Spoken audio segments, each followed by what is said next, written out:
Welcome to my channel. ఈరోజు మన recipe వచ్చేసండి వెజ్ నూడిల్స్ అనేది ప్రిపేర్ చేసుకుందామండి. ఇలా అన్ని ఇంట్లో ఉండే వాటితో ఇలా టేస్టీగా, సింపుల్గా, హెల్తీగా మనకి ఫాస్ట్ ఫుడ్ సెంటర్లో దొరికే వెజ్ నూడిల్స్ అనేది ఇలా మనం ఇంట్లోనే సింపుల్గా ప్రిపేర్ చేసుకోవచ్చండి. మనకి టేస్ట్ అనేది కూడా చాలా చక్కగా వస్తుంది. అలాగే సింపుల్గా మనకి నూడిల్స్ అనేది రెడీ అయిపోతుందండి. తప్పకుండా మీరు కూడా ట్రై చేయండి. మనం నూడిల్స్ ప్రిపేర్ చేసుకోవడానికి ముందుగా ఇలా నీళ్ళు అనేది బాగా మరిగించి పెట్టుకోవాలండి. నీళ్ళు మరుగుతున్నప్పుడే దీంట్లో ఒక 1 టేబుల్ స్పూన్ ఆయిలు, అలాగే ఒక 1 టేబుల్ స్పూన్ సాల్ట్ అనేది కూడా యాడ్ చేసుకున్నాక ఇది అనేది ఒకసారి ఇలా బాగా కలుపుకొని మనము బయట నుంచి తెచ్చుకున్న నూడిల్స్ అనేది ఉంటుంది కదండి, ఆ నూడిల్స్ అనేది ఇలా 2 పీసెస్ అనేది యాడ్ చేసుకున్నానండి. నూడిల్స్ అనేది కూడా యాడ్ చేసుకున్నాక మనకి నూడిల్స్ అనేది త్వరగా అనేది ఉడికిపోతుందండి. చూడండి, మరీ మెత్తగా ఉడకకుండా ఇలా ఈ విధంగా ఉడికితే సరిపోతుందండి. దీని అనేది ఇలా స్టెయినర్లోకి తీసుకొని మనము జల్లి గిన్నెలో అనేది పెట్టి పక్కన పెట్టేసుకున్నానండి. ఇప్పుడు స్టవ్ పైన ఇలా ఒక పెద్ద కడాయి అనేది పెట్టేసుకొని దాంట్లో ఒక 3 టేబుల్ స్పూన్ల ఆయిలు, అలాగే సన్నగా తరుక్కున్న అల్లం ముక్కలు, వెల్లుల్లి ముక్కలు, అలాగే సన్నగా తరుక్కున్న ఉల్లిపాయ ముక్కలు అనేది కూడా యాడ్ చేసుకొని సన్నగా తరుక్కున్న క్యాప్సికము, అలాగే దీంట్లోనే సన్నగా తరుక్కున్న క్యారెట్ ముక్కలు, ఇలా సన్నగా తరుక్కున్న క్యాబేజ్ అనేది కూడా యాడ్ చేసుకుంటున్నానండి.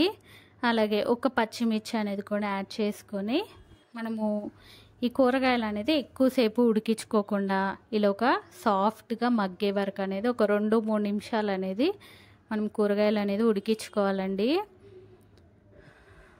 చూడండి, ఈ విధంగా సాఫ్ట్గా అయితే మనకి సరిపోతుందండి. ఎక్కువగా ఉడకాల్సిన అవసరం లేదండి. ఇలా సాఫ్ట్గా ఉడికాక ఇప్పుడు దీంట్లోనే మనం ఇందాక ఉడికించి పెట్టుకున్న నూడిల్స్ అనేది యాడ్ చేసుకోవాలండి. చూడండి, ఈ విధంగా నూడిల్స్ అనేది ఇలా యాడ్ చేసుకున్నాక దీనిపైన ఇప్పుడు ఒక 1 టేబుల్ స్పూన్ సోయా సాసు, అలాగే 1 టేబుల్ స్పూన్ చిల్లీ సాసు, ఒక 1 టేబుల్ స్పూన్ టమాటో సాసు, అలాగే దీంట్లోనే ఒక 1 టేబుల్ స్పూన్ వెనిగర్ అనేది కూడా యాడ్ చేసుకుంటున్నానండి. ఇలా ఇవన్నీ యాడ్ చేసుకున్నాక మనకి ఒక 1 టేబుల్ స్పూన్ కారం అనేది యాడ్ చేసుకున్నానండి.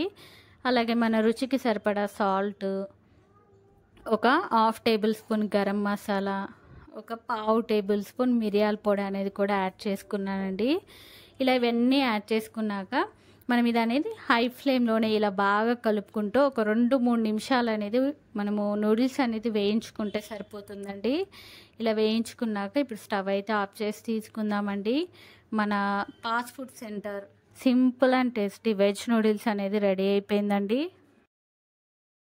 ఇలా అప్పటికప్పుడు అన్నీ ఇంట్లో ఉండే వాటితో fast food centre veg noodles అనేది ఇలా మనం ఇంట్లోనే ఇలా సింపుల్గా ప్రిపేర్ చేసుకొని వేడి వేడిగా సర్వ్ చేసుకొని తింటే టేస్ట్ అనేది చాలా బాగుంటుందండి.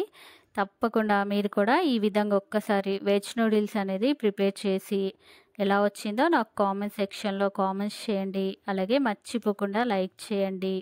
నా మరిన్ని వీడియోస్ కోసం ప్లీజ్ మన ఛానల్ని సబ్స్క్రైబ్ చేయండి, షేర్ చేయండి. Thank you for watching the video.